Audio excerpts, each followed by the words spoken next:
Bismillahirrahmanirrahim. Assalamu alaikum, dear students. I welcome you in APSAC's online support program round 2.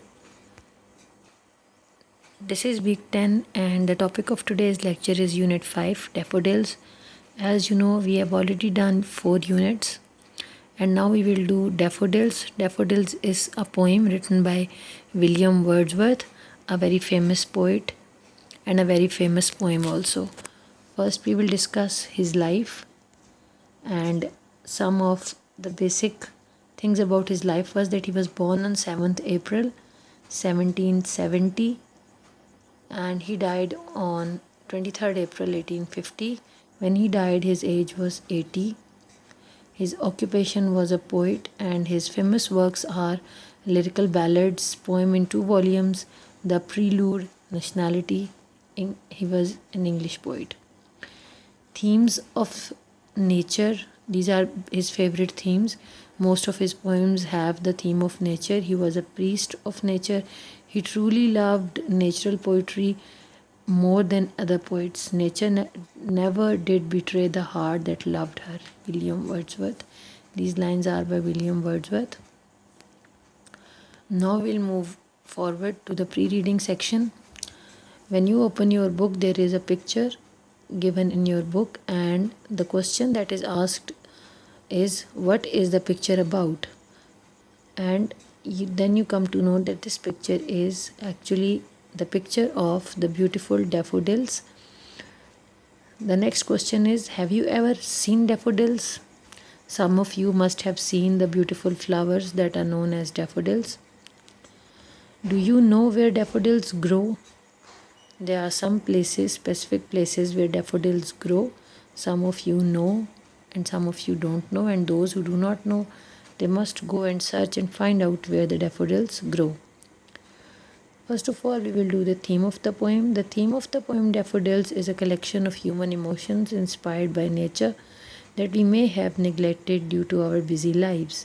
The daffodils suggest a rebirth, a new beginning for human beings blessed with the grace of nature. The arrival of daffodils in the month of March is welcome and an enjoyable time to appreciate them.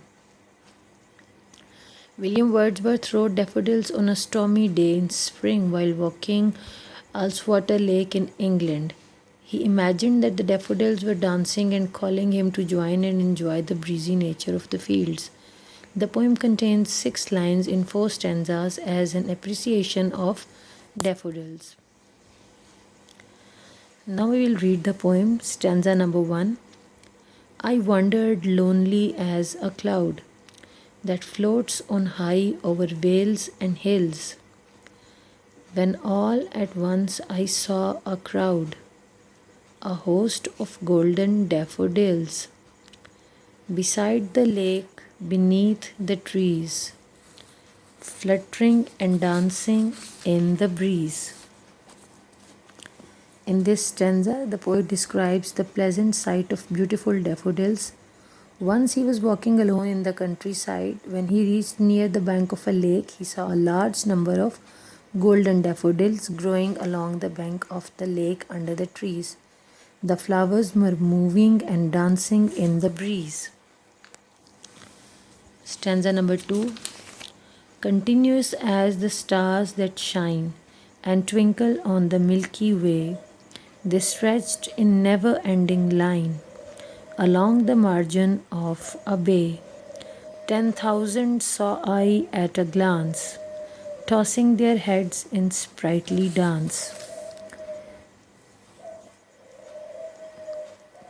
The poet was walking along the bank of a lake. He saw thousands of daffodils on the side of the lake in an endless row.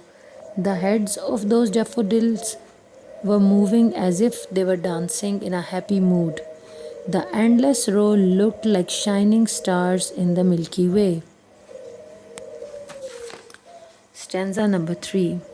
The waves beside them danced, but they outdid the sparkling waves in glee. A poet could not but be gay in such a jocund company. I gazed and gazed, but little thought what wealth the show to me had brought.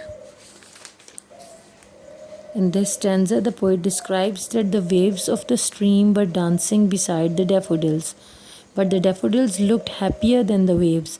A poet could not help feeling happy in the company of such merrymakers.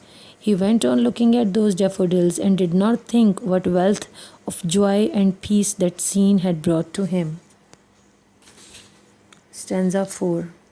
For oft when on my couch I lie, in vacant or in pensive mood, they flash upon that inward eye, which is the bliss of solitude. And then my heart with pleasure fills, and dances with the daffodils. The poet describes that he is very much impressed with the natural beauty of the flowers. He says that whenever he is lying in his vacant and thoughtful mood, the beautiful sight appears before him. The scene of flowers that he saw on the lake comes in front of his eyes, and his heart fills with joy and begins to dance with the flowers. It is a blessing of his loneliness. Now we will discuss which are the figurative language used in this poem. First of all, the poet has used simile. What is a simile? Simile is actually a comparison of two things using the words like or as. For example, the room is as hot as an oven. The second figurative language is hyperbole, which is actually an exaggeration. For example, I'm so hungry I could eat a horse. This is something exaggerated that is called as hyperbole. Third is personification, which means giving human characteristics to an object or animal. For example, the tree danced in the wind. Dancing is a human trait which is given to a natural thing. Trees do not dance, they actually move. But dancing is a human trait, it is given to a tree, so that is why we can say that there is personification. Then onomatopoeia, the use of a word to make a sound. For example, pop, boom, fizz. These words do not have a meaning, but these are actually the sound words. They are known as onomatopoeia.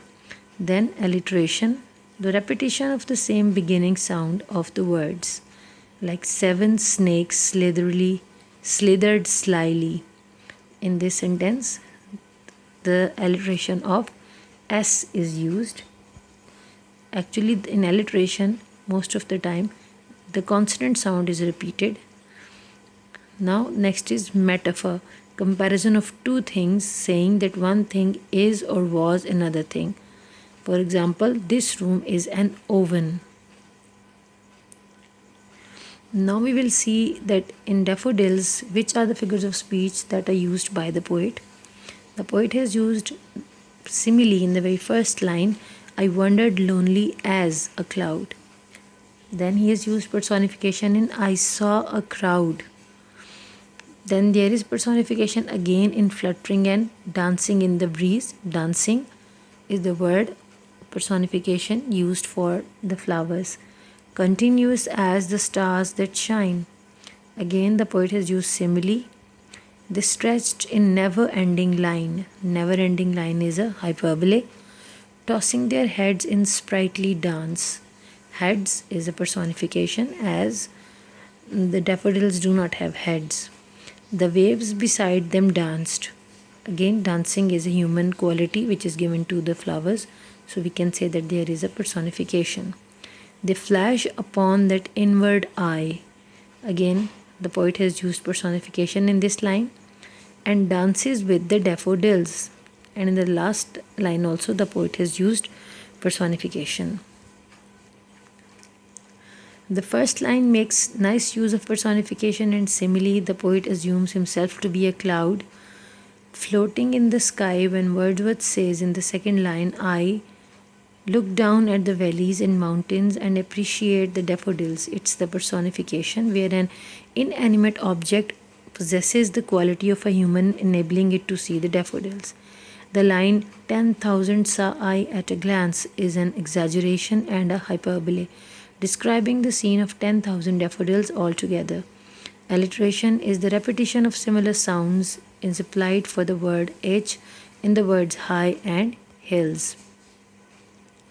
Here is the summary of the poem. The poem is written by William Wordsworth, an American poet who was also a romantic poet. Due to his love of nature, most of his poems describe nature and its beauty. One day poet was traveling along the countryside when he came across a large number of daffodils. These flowers were growing at the bank of the river. These were dancing and moving in the breeze. The sight delighted the poet, and he looked at these flowers for a long time. The poet the poets and writers have actually a world of imagination. They think beyond that world. The poet feels pleasure in the company of daffodils, beside the lake, beneath the trees, fluttering and dancing in the breeze. Here is the written task that you have to do. You have to write the paraphrase of all the stanzas on loose sheets.